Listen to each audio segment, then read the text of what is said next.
Le GIF bouge, mais j'aimerais bien maintenant marquer par exemple une pause au milieu, si c'était un produit, pour qu'on voit et que ça reparte. En fait, on a ici le numéro de la vignette en haut à gauche, la vignette, la prévisualisation, et en bas à droite, on a un temps.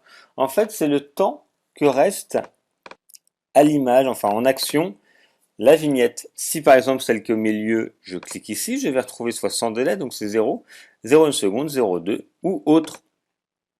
Je peux mettre le temps que je veux ou utiliser ce qui est pré-paramétré. Ça me fait une pause au milieu parce que j'ai demandé sur cette vignette qu'elle soit à 0,5 secondes. Voyez. Et je peux faire ça sur d'autres vignettes. Celle-là, 0,2 par exemple.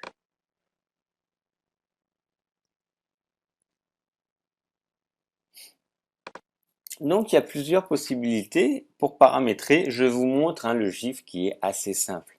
Ça va être très très simple. Maintenant, attention, si on rajoute un calque, par exemple, je me dis j'aimerais bien écrire ici balle. Hop. Avec le, c'est mieux. Alors, je vais l'agrandir. J'écris balle ici. Voilà.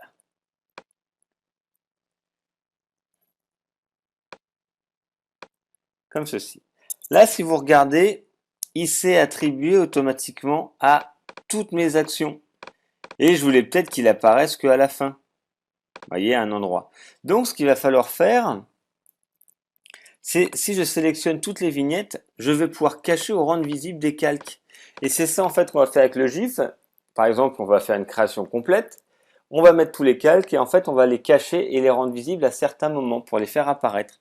Là, le calque existe toujours, il est juste pas visible. Moi je voudrais qu'il apparaisse que sur la dernière vignette.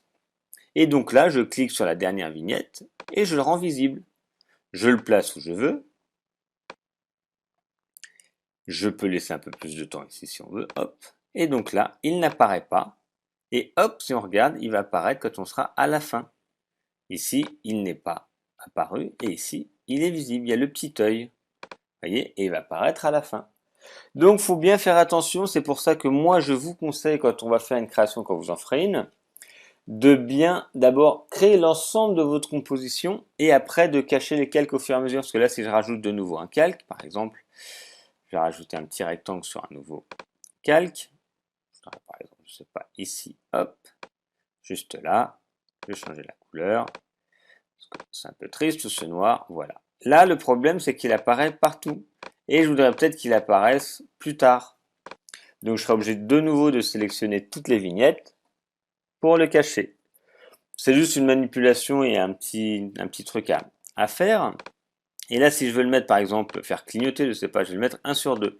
Je clique sur la vignette que je veux et je clique sur le petit œil pour le rendre visible. Et comme ça, il va être visible 1 sur 2. Et si je valide, et là ça clignote, c'est un peu bizarre, hein, mais